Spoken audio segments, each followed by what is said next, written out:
Marko Ahtisaari oli aina tiennyt jokaisen saavutuksen hinnan. 45-vuotiaana hän johti yhtä maan suurimmista teknologiayrityksistä, joka oli rakennettu pala palalta 15 vuoden tarkan päätöksenteon ja tinkimättömän vision tuloksena. Kaivopuiston kartano, korkeiden muurien ja virheettömien puutarhojen ympäröimä, heijasti fyysisesti sitä, mitä hän uskoi saavuttaneensa. Täydellisen hallinnan omasta kohtalostaan, mutta siinä täydellisessä harniskassa oli särö ja sen nimi oli Helena. Hänen äitinsä, nainen, joka oli kasvattanut hänet yksin tehden 2 työtä maksaakseen hänen opintonsa, taisteli nyt rappeuttavaa sairautta vastaan, joka vei hänen liikuntakykynsä vähitellen. Jokainen lääkärikäynti toi mukanaan uuden lääkityksen säädön, uuden rajoituksen, uuden haurauden kerroksen naisen ylle, jonka hän oli aina tuntenut linnoituksena. Ja juuri siksi, koska hän näki äitinsä jonakuna, joka pystyi lukemaan rivien välistä elämässä, Marko ei voinut kokonaan sivuuttaa sanoja, joita Helena oli toistanut kuukausien ajan. Tuo nuori nainen ei ole sitä, miltä näyttää poikani, hän sanoi istuen mukautetussa tuolissa huoneessaan, tarkkaillen niillä yhä lävistävillä silmillään. Hänessä on jotain, joka muuttuu, kun hän luulee, ettei kukaan näe. Marko vastusteli. Camilla Virtanen oli kaikkea, mitä hän luuli etsivänsä.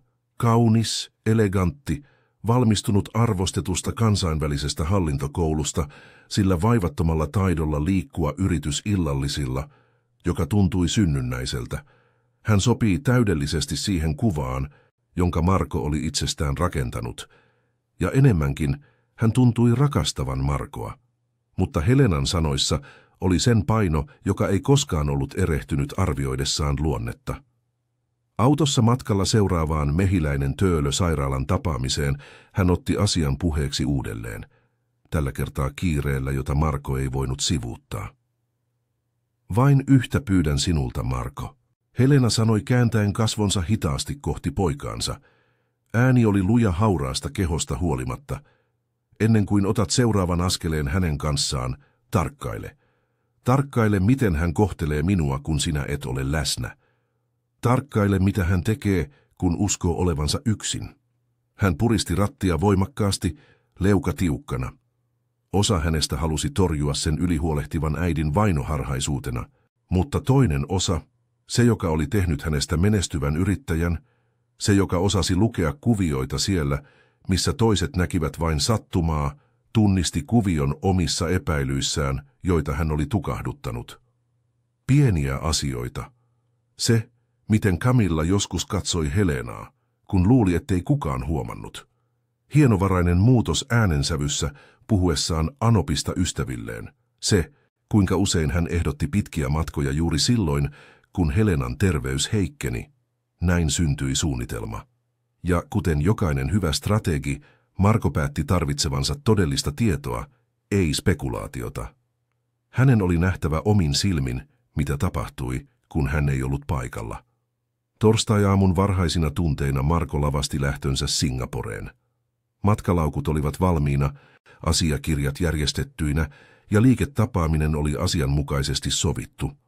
Hän suuteli Camillaa ovella luvaten palata muutaman päivän kuluttua ja nousi autoon kuljettajan kanssa. Camilla vilkutti parvekkeelta kauniina silkkiaamutakissaan, täydellinen hymy kasvoillaan. Muutaman kilometrin päässä Marko vaihtoi paikkaa. Kuljettaja jatkoi matkansa lentokentälle Markon passin kanssa, samalla kun yrittäjä ajoi takaisin huomaamattomalla sedanilla, saapuen sisään kiinteistön takaoven kautta. Lena Carlson, yli 20 vuoden ajan perhettä palvellut taloudenhoitaja, odotti häntä vahvan kahvin ja huolestuneen katseen kera. Toivon, että rouva Helena on väärässä, herra Ahtisaari, Leena sanoi johtaessaan Markon huoltokäytäviä pitkin syrjäiseen huoneeseen. Mutta jos hän ei olekaan väärässä, hän jätti lauseen kesken, sitä ei tarvittukaan loppuun. Huoneesta oli pääsy turvakameroihin ja suora puhelinyhteys Helenan sviittiin. Marko asettui sinne, tuntien kaiken painon. Jos hän olisi väärässä, hän tuhoaisi rakastamansa naisen luottamuksen. Mutta jos hän olisikin oikeassa, vastausta ei tarvinnut kauan odottaa. Noin 10 aamulla hän näki Camillan ilmestyvän päänäytölle olohuoneessa. Hänellä oli yllään tiukat urheiluvaatteet ja kädessään matkapuhelin, jollaista Marco ei ollut koskaan nähnyt. Camilla vastasi puheluun ja hänen äänensä muuttui täysin. Voit olla rauhassa, hän meni Singaporeen, Camilla sanoi kävellen huoneessa itsevarmuudella, joka tulee siitä, että tietää olevansa yksin. Hän on poissa ainakin viikon. Marco nosti ääntä sydän hakaten. Se vanhus yhä vain roikkuu hänessä kiinni kuten aina, hän jatkoi, ja hänen äänessään oli halveksuntaa, jota Marco ei ollut koskaan aiemmin kuullut. Mutta ei enää kauan. Kun olemme naimisissa, vakuutan hänet siitä, että ylellinen hoitokoti on hänelle paras. Kaukana meistä, ymmärrätkö? Camilla nauroi. Se oli kylmä, laskelmoitu nauru, joka sai Marcon veren jäätymään suonissa. Ricard tulee tänne iltapäivällä. Leenalla on vapaapäivä. Se on täydellinen tilaisuus käydä läpi ne mainitsemasi asiakirjat. Puhelu päättyi. Marco seisoi liikkumatta näyttöjen edessä, käsitellen juuri kuulemaansa. Se ei ollut vain taloudellista etua. Se oli harkittua julmuutta naista kohtaan, jota hän rakasti maailmassa eniten. Muutamaa minuuttia myöhemmin hän näki Camillan astuvan Helenan huoneeseen aamiaistarjottimen kanssa. Muutos oli pelottava. Hymy palasi, ääni muuttui makeaksi, melodiseksi. Hyvää huomenta, Helena, Camilla sanoi opiskellulla ilolla. Tuo sinun suosikkikahvisi, miten voitte tänään? Helena tarkkaili häntä pitkään ennen vastaamista, ja Marco tunnisti tuon katseen. Hänen äitinsä arvioi, mittasi, vahvistaen omia epäilyksiään. Olen hyvin, kiitos, Helena vastasi ottaen kupin vapisevin käsin. Camilla veti tuolin esiin ja istuutui liian lähelle tuolla samalla pakotetulla läheisyydellä, jota jotkut käyttävät vaikuttaakseen lämpimiltä, kun he todellisuudessa tunkeutuvat toisen tilaan. Tiedätkö, Helena, olen ajatellut paljon tulevaisuutta, Marcon morsian aloitti, ja Marco tajusi, mihin se oli menossa. Kun minä ja Marco olemme naimisissa, olen varma, että haluat enemmän mukavuutta, enemmän erikoistunutta hoitoa. On olemassa ihania paikkoja, joissa on 84 tunnin hoitohenkilökunta, aktiviteetteja, kauniita puutarhoja. Puhutko sinä minun poisottamisesta kodistani? Helena sanoi, ääni vakaana ruumiin hauraudesta huolimatta. Ei, tietenkään en. Camilla protestoi, mutta hymy horjui sekunnin murtoosan ajan. Puhun paremmasta hoidosta sinulle. Marco tekee niin paljon töitä ja minäkin tulen olemaan kiireinen joitakin hänen yrityksiään hallinnoidessani. Olisi itsekästä meiltä olla varmistamatta, että saat parhaan mahdollisen avun. Seuraava hiljaisuus oli raskasta. Helena siemaisi kahvia, katse tiukasti tulevassa miniässään. Kiitos huolestasi, hän sanoi lopulta, mutta tämä on kotini. Täällä kasvatin poikani, tänne aion jäädä. Camilla säilytti hymynsä, mutta hänen silmänsä kapenivat hieman. Marco tunnisti tuon ilmeen. Se oli sama, jonka hän näki yritysjohtajien kasvoilla, kun nämä olivat tyytymättömiä. Se laskelmoitu kylmyys sosiaalisen maskin alla. Toki, Camilla sanoi ja nousi ylös. Jätetään tämä keskustelu toiseen kertaan. Lepää, Helena. Kun ovi sulkeutui, Helena katsoi suoraan piilokameraan, jonka tiesi olevan siellä, ja nyökkäsi hitaasti. Se oli hiljainen vahvistus. Minä sanoin sen, ilman sanoja. Ja se särki Marcon sydämen tavalla, jota yksikään yrityksen konkurssi ei ollut koskaan onnistunut tekemään. Mutta pahin oli vielä edessä. Iltapäivä toi mukanaan Ricard Virtasen ja hänen mukanaan vahvistuksen siitä, että kaikki mitä Marco pelkäsi oli vain pinnallista paljon syvempään mädännäisyyteen verrattuna. Hän saapui tuodulla avoautolla, täynnä itseluottamusta ja hiusgeeliä, yllään merkkivaatteita, jotka huusivat helppoa rahaa. Camilla otti hänet vastaan ovelta suudelmalla, jossa ei ollut mitään sisaruksellista, vaikka Marco kuuli tämän kutsuvan Ricardia pikkuveljeksi sekuntia myöhemmin. He menivät suoraan Marcon toimistoon. Yrittäjä puristi nyrkkinsä katsellen, kuinka Ricard istuutui hänen tuoliinsa, jalat jalavaisen pöydän päällä, samalla kun Camilla avasi laatikoita avaimella, jonka hän piilotti, mutta jonka säilytyspaikan hän selvästi tiesi. Joten tämä on se kuuluisa kassakaappi, Ricard sanoi osoittain seinällä olevaa Akseli Gallen Kallelan taulua. Gallen Kallelan takana, Miten kliseistä. Älä aliarvioi rikkaiden ennustettavuutta, veli, Camilla vastasi nauraen. He luulevat, että hienovaraisuus on taideteosten käyttöä salaisuuksien kätkemiseen.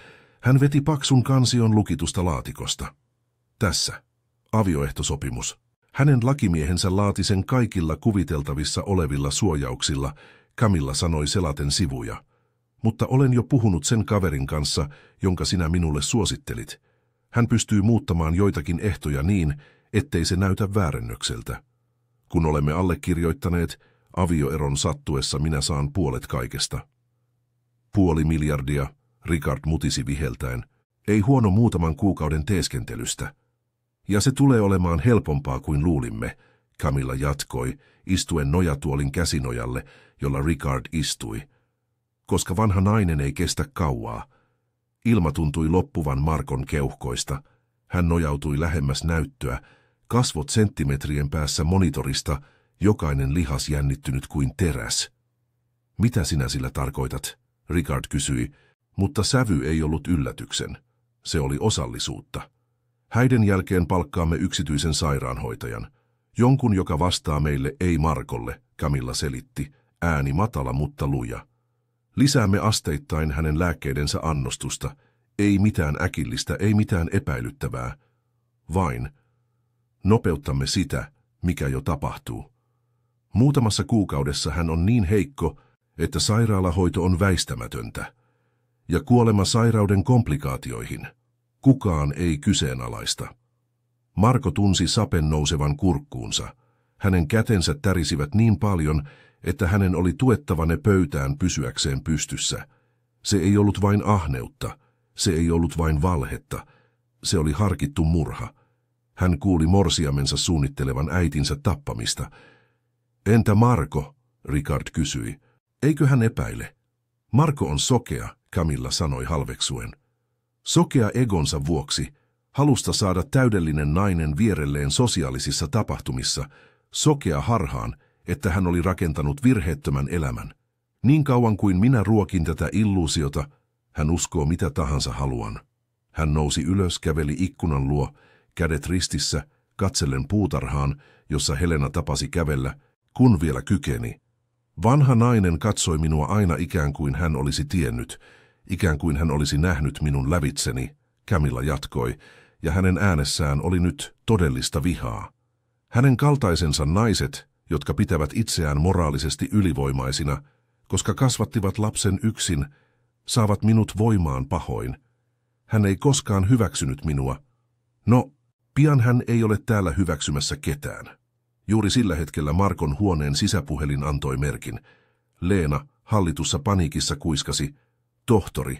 Hän meni rouva Helenan huoneeseen uudelleen, antoi lisää lääkkeitä ja lukitsi oven. En pääse sisään. Marko ei ajatellut, hän vain toimi. Hän juoksi huoltokäytäviä pitkin, nousi portaat, saapui Helenan sviitin ovelle ja huomasi sen olevan lukittu sisältäpäin. Toiselta puolelta hän kuuli äitinsä raskaan hengityksen, heikot yritykset pyytää apua. Käyttäen käytävän raskasta pronssikynttelikköä, Marko mursi oven läpi 3 raa'alla iskulla. Puu antoi periksi ja hän astui sisään, löytäen Helenan hikisenä, kalpeana, yrittäen tavoitella puhelinta sängyn vierestä. Lääkeannostelija oli kumollaan, useita lokeroita tyhjinä. Äiti, Marko huusi juosten hänen luokseen. Äiti, katso minua. Helena avasi silmänsä vaivalloisesti, tunnistaen poikansa. Hän yritti puhua, mutta sanat olivat takeltelevia, sekavia. Leena, soita tohtori Järviselle heti, heti. Marko komensi ottaen matkapuhelimensa. Ja soita ambulanssi. Perhelääkäri, joka asui vain muutaman korttelin päässä, saapui ennen ambulanssia. Tutkittuaan Helenan nopeasti ja tarkistettuaan tyhjät lääkepakkaukset, hän vahvisti vakavasti. Yliannostus anksiolyyteistä ja unilääkkeistä. Vaarallinen yhdistelmä erityisesti hänen tilassaan, mutta saavuimme ajoissa. Viemme hänet sairaalaan nyt. Sillä välin kun ensihoitajat valmistelivat Helenaa kuljetusta varten, Marko kuuli askeleita portaissa. Hän kääntyi ja näki Camillan seisovan huoneen oviaukossa, kasvot kalpeina kuin paperi. Hänen takanaan Ricard yritti tehdä itsestään näkymättömän. Yritysjohtaja käveli hitaasti heitä kohti. Jokainen askel oli mitattu, hallittu, koska hän tiesi, että jos hän menettäisi nyt hallintansa, hän tekisi jotain, mikä muuttaisi hänet yhtä pahaksi kuin he. Sinä olet täällä, Camilla kuiskasi, ääni väristen. Sinun piti olla Singaporessa. Minun piti olla monessa paikassa, Marco vastasi, ääni vaarallisen matala. Mutta päätin jäädä. Päätin nähdä, kuka sinä todella olet, kun luulet, ettei kukaan katso. Hän pysähtyi muutaman askeleen päähän Camillasta, silmät kiinnittyneenä tämän silmiin, nähden paniikin asettuvan. Näin kaiken, kuulin kaiken. Aamun puhelu vanhasta naisesta. Keskustelu veljesi kanssa avioehdon muuttamisesta. Suunnitelmat tappaa äitini vähitellen, Marco luetteli, jokainen sana tuli kuin tuomio. Ja nyt tämä. Annoit hänelle lääkkeiden yliannostuksen, yritit tappaa äitini.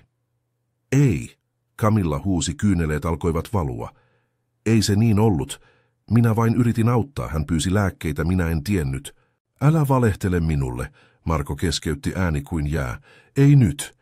Ei sen jälkeen, kun olen kuullut sinun suunnittelevan kaiken tämän tuon matoselkäsi takana. Ricard otti askeleen taaksepäin, selvästi etsien pakoreittiä. Sinulla on 10 minuuttia, Marco sanoi katsoen kelloaan. 10 minuuttia ottaa tavarasi ja lähteä talostani. Jos 11 minuutissa olet yhä täällä, soitan poliisille ja teen virallisen syytteen murhan yrityksestä. Minulla on kaikki nauhoitukset. Jokainen sana, jonka sanoitte, jokainen suunnitelma, jonka juonitte. 10 minuuttia. Marco, ole kiltti, Camilla itki polvistuen. Minä rakastan sinua. Se oli kaikki väärinkäsitys, anna minun selittää. 9,5 minuuttia, hän sanoi kääntyen pois. Ricard oli ensimmäinen, joka pakeni juosten. Camilla seisoi siinä vielä muutaman sekunnin nyyhkyttäen, mutta tajutessaan, ettei Marco tulisi muuttamaan mieltään, hän lopulta nousi ja juoksi huoneeseensa. Leena ilmestyi Marcon viereen koskettaen hänen käsivarttaan lempeästi. Ambulanssi vie Helenaa. Tohtori sanoi, että hän tulee olemaan kunnossa, talonmiehen ääni kertoi, täynnä tunnetta. Teitte oikein. Äitinne oli oikeassa häntä kohtaan. Äitini on aina oikeassa, Marco mutisi, tuntien lopulta kaiken painon romahtavan ylleen. Minä vain olin liian sokea nähdäkseni. 8 minuuttia myöhemmin Camilla Virtanen astui ulos etuovesta improvisoidun laukun kanssa, silmät punaisina, täydellisen morsiamen naamio täysin särkynyt. Hän ei katsonut taakseen. Marco katsoi hänen autonsa katoavan portista ja tunsi oudon sekoituksen helpotusta ja tuhoa. Hän oli menettänyt naisen, jota luuli rakastavansa, mutta oli pelastanut ainoan henkilön, jolla todella oli väliä. Ajaessaan sairaalaan yksi ainoa varmuus seurasi häntä. Hän ei enää koskaan luottaisi vain ulkonäköön, ei enää koskaan jättäisi merkkejä huomiotta, ja ei koskaan, ei milloinkaan, aliarvioisi naisen vaistoa, joka oli hänet maailmaan tuonut. Sairaalasta tuli hänen toinen kotinsa seuraavina viikkoina. Helena toipui hitaasti, mutta jokainen pieni edistysaskel juhlittiin voittona. Ja juuri siellä, valkoisten käytävien ja antiseptisen tuoksun keskellä, Marco tapasi Liisa Kivelän. Hänellä oli intensiiviset vihreät silmät ja läsnäolo, joka vaati kunnioitusta ilman sanoja. Hän oli erikoissairaanhoitaja degeneratiivisia sairauksia sairastavien potilaiden hoidossa, ja hänet oli määrätty hoitamaan Helenaa iltapäivävuorossa. Ja Marco, traumatisoituneena äskettäisestä petoksesta, otti hänet vastaan kylmyydellä, joka hipoi vihamielisyyttä. Tarvitsen nähdä asiakirjanne. Ne kaikki, hän sanoi kädet ristissä, estäen pääsyn huoneeseen. Liisa ei loukkaantunut. Hän yksinkertaisesti avasi laukkunsa ja ojensi ammattikorttinsa, tutkintotodistukset, erikoistumistodistuksen, kaikki järjestettynä läpinäkyvään kansioon. Tässä ovat. Rekisteröinti, todistukset, erikoistumiset, hän sanoi rauhallisesti. Ymmärrän varovaisuutenne, herra Ahtisaari, jos olisin teidän paikallanne, tekisin samoin. Vastaus yllätti hänet. Siinä ei ollut puolustelua eikä loukattua ylpeyttä, vain aitoa ymmärrystä. Aion tehdä työni parhaalla mahdollisella tavalla, Liisa jatkoi, laittaen asiakirjat takaisin.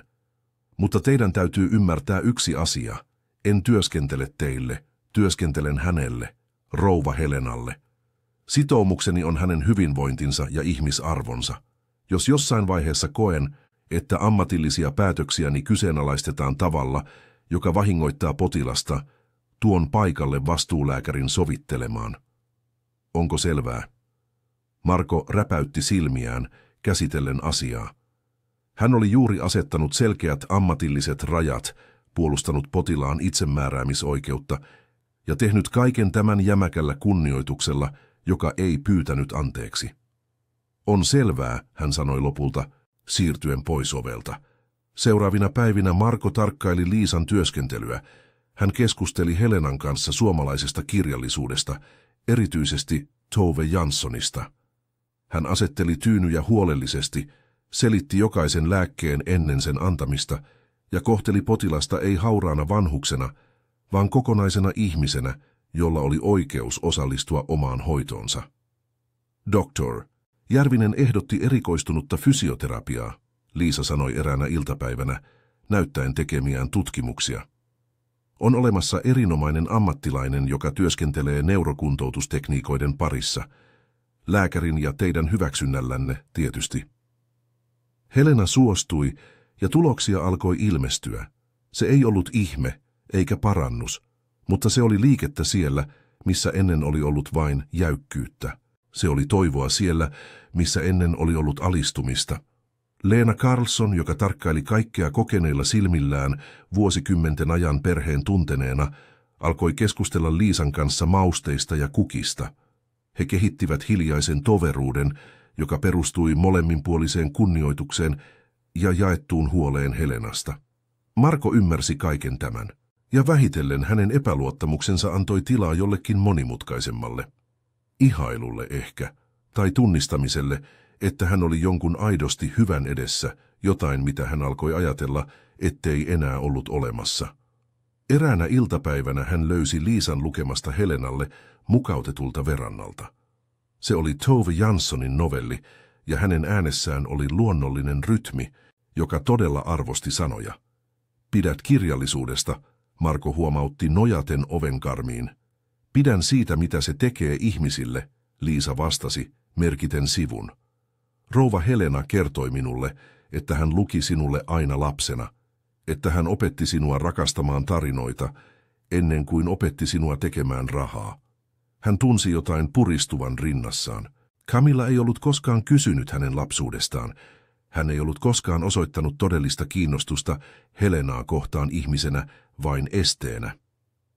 Liisa unelmoi kodinomaisten palveluiden klinikan avaamisesta, Helena sanoi yhtäkkiä, ääni vahvempana kuin kuukausiin. Minun kaltaisilleni ihmisille, joilla ei ole resursseja. Se ei ole aivan unelma, rouva Helena, Liisa korjasi, hieman nolona. Se on enemmänkin kaukainen ajatus. Miksi kaukainen? Marko kysyi astuen sisään ja istuutuen. Koska ideat tarvitsevat rakenteita, resursseja, johtamista. Ymmärrän palliatiivisesta hoidosta ja neurokuntoutuksesta. En ymmärrä hallinnosta, investoinneista, byrokratiasta, hän selitti rehellisesti. Joten toistaiseksi pysyn siinä, mitä osaan tehdä, huolehdin ihmisistä, yksi kerrallaan. Jokin napsahti Markon mielessä. Tilaisuus yhdistää hänen kykynsä rakentaa rakenteita tarkoitukseen, jolla todella oli merkitystä, mutta hän ei sanonut vielä mitään. Hän vain arkistoi tiedon ja antoi sen kypsyä. Samaan aikaan yritysmaailma vaati veronsa. Hänen pitkittynyt poissaolonsa ja äkillinen kihlautumisen purkaminen ruokkivat huhuja. Jännittyneessä hallituksen kokouksessa talousjohtaja vihjasi, että henkilökohtainen epävakaus vaaransi johtajuuden. Marko olisi voinut valehdella. Hän olisi voinut keksiä jonkin yrityssyyn, mutta jotain oli muuttunut hänessä. Tämä on totta, hän sanoi, katsoen jokaista hallituksen jäsentä. Tein vakavan arvosteluvirheen luottaessani epäilyttävään luonteeseen, mutta korjasin tämän virheen ennen kuin se olisi maksanut jotain korjaamatonta. Samoin kuin olen viimeisen 15 vuoden aikana korjannut virheellisiä yrityspäätöksiä, kun olen ymmärtänyt niiden olevan vääriä. Hiljaisuus oli painostavaa. Sitten vanhin johtaja Marianna Salonen puhui. Johtajat, jotka myöntävät virheensä ja korjaavat ne, ovat luotettavampia kuin ne, jotka teeskentelevät, etteivät koskaan erehdy. Ehdotan, että jatkamme eteenpäin. Äänestys piti hänet virassaan, mutta tärkeämpää kuin se, Marko lähti sieltä tuntien palauttaneensa jotain itsestään myöntämällä haavoittuvuutensa. Kartanon Leena Karlsson muutti entisen päämakuuhuoneen viihtyisäksi turvapaikaksi Helenalle. Lämpimät värit korvasivat kylmät sävyt. Vanhan naisen suosikki lukunojatuoli palasi kunniapaikalleen. Liisa Kivelä koordinoi hoitoa ammatillisella tarkkuudella ja aidolla kiintymyksellä. Ja vierailujen välillä hän ja Marko keskustelivat. Kirjoista, tarkoituksesta, klinikkahankkeesta. Lähentyminen oli hienovaraista, mutta Helena ja Leena huomasivat sen. Ja hienovaraisesti kannustivat sitä. Mutta menneisyys ei ollut vielä ohi. Asianajaja soitti lauantai-iltapäivänä varoituksella. Camilla ja Richard olivat palanneet, kysellen rutiineista, kartanosta, Liisasta. He suunnittelevat jotain, asianajaja sanoi. Turvallisuustiimi sieppasi väärennetyn sähköpostin, joka lähetettiin neiti Kivelälle, oletettavasti sairaalasta, kutsuen hänet keskustelemaan klinikan rahoituksesta. Se oli ansa. Ja Marko sen sijaan, että olisi yksinkertaisesti peruuttanut ja piiloutunut, päätti kääntää pelin. Hän kokosi Helenan, Liisan, Leenan ja turvallisuustiimin. He vastasivat sähköpostiin, sopivat tapaamisen, mutta lähettivät Liisan tilalle naamioituneen yksityisetsivän, varustettuna kameralla ja mikrofonilla. Poliisi ja Marko seuraisivat kaikkia läheisestä pakettiautosta. Sovittuna aamuna ilmoitetun liikerakennuksen edessä oleva Narinkkatori oli näennäisesti tyhjä. Väärä Liisa saapui ajoissa, katsellen ympärilleen kuin etsisi jotakuta. Camilla ja Richard ilmestyivät läheisestä kahvilasta. He lähestyivät opetelluin hymyin, mutta koulutettu etsivä huomasi jännityksen. Liisa, hyvä että tulit, sanoi Camilla yrittäen tarttua naisen käsivarteen. Mennäänkö syrjäisempään paikkaan puhumaan projektista? Tässä on oikein hyvä, etsivä vastasi pitäen etäisyyttä. Richard kärsimättömöityi ensin. Hän yritti pakottaa keskustelun lähestyen liikaa. Ja silloin Camilla, menettäen oman hienovaraisuutensa hallinnan, sanoi matalasti, mutta selvästi, vanhan Akankin olisi pitänyt jo kuolla, mutta koska ei kuollut, hoidetaan sinut ja hänet pois tieltä yhdellä kertaa. Ja tällä kertaa Marko maksaa kalliisti siitä, että nöyryytti minua. Sanat tallentuivat täydellisesti laitteisiin. Se oli tunnustus, jota he tarvitsivat. Etsivä antoi merkin. Siviilipukuiset poliisit piirittivät pariskunnan välittömästi. Poliisi, teidät on pidätetty kidnappausyrityksestä, salaliitosta ja kuolemanuhkauksista, etsivä ilmoitti näyttäen tunnistettaan. Richard antautui lähes välittömästi, kädet ylhäällä, kasvot valahtaneet verestä. Camilla yritti paeta, mutta 2 agenttia pidätteli häntä. Hänen aurinkolasinsa putosivat, paljastaen vihasta ja epätoivosta vääristyneet kasvot. Tämä on lavastus. Hän on minulle velkaa. Minulla oli oikeus. Hän huusi, kun käsiraudat napsahtivat kiinni hänen ranteisiinsa. Pakettiautossa Marko katseli hiljaisuudessa. Siinä hetkessä ei ollut tyydytystä, vain välttämätön päätös. Pelon ja manipuloinnin kehä päättyi vihdoin, ei koston vaan oikeuden vuoksi. Palattuaan kartanoon sinä iltapäivänä rauha tuntui vihdoin mahdolliselta. Helena toipui yhä enemmän. Anna, Liisan äiti, majaili siellä, kunnes kaikki selvenisi. Leena valmisti erityistä illallista. Verannalla katsellen laskevan auringon valaisemaa puutarhaa, Marko ja Liisa seisoivat vierekkäin. Mukava hiljaisuus, sellainen, joka on olemassa vain ihmisten välillä, joiden ei tarvitse täyttää jokaista sekuntia sanoilla. Tiedätkö, Marko aloitti, rakastuin ennen heijastuksiin. Ihmisiin, jotka näyttivät minulle sen, mitä halusin nähdä itsestäni. Menestyksen, kontrollin, täydellisyyden kuvan. Ja nyt, Liisa kysyi lempeästi, nyt olen oppinut, että rohkeinta on antaa itsensä nähdä totuus, vaikka se sattuisi, ja antaa itsensä luottaa uudelleen, vaikka pelkäisi. Hän vastasi kääntyen katsomaan Liisaa. Sinä näytit sen minulle. Sinun äitisi näytti sen minulle. Kaikilla kerroilla, kun asetit rajat, kun puolustit äitini itsemääräämisoikeutta, kun kieltäydyit olemasta vähemmän kuin aito. Hän hengitti syvään keräten rohkeutta. Haluan olla kumppani klinikalla. En vain lahjoittaa rahaa kaukaa, olla todellinen kumppani, tarjota johtamista, resursseja, läsnäoloa, jakaa unelman painon, jos hyväksyt. Liisa katsoi häntä pitkään. Nuo vihreät silmät lukivat rivien välistä, kuten Helena oli aina tehnyt.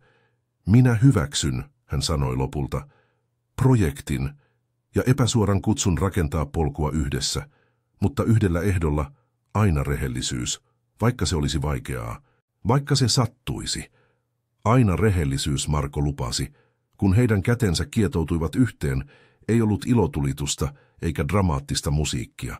Vain hiljainen ja luja päätös jatkaa eteenpäin silmät auki, totuus ohjaavana tähtenä ja varmuudella, että syntymässä olevalla rakkaudella oli juuret vakaassa maaperässä. Sisällä, verannan ikkunan läpi, Helena tarkkaili heitä kahta ja hymyili. Anna lähestyi seuraten ystävänsä katsetta. Poikasi löysi jonkun aidon tällä kertaa, Anna sanoi. Hän löysi jonkun, joka antaa hänen olla myös totta itselleen, Helena korjasi, ääni täynnä tyytyväisyyttä. Ja se, rakkaani, tekee kaiken eron. Leena Karlsson ilmoitti illallisen olevan valmis. Kuukausiin ensimmäistä kertaa Kaivopuiston kartanon täytti teeskenneltyjen kulissien sijaan aito nauru, todellinen puhe ja lohdullinen tunne. Myrskyjen jälkeen oli vihdoin turvallista laskea vartio ja olla kotona.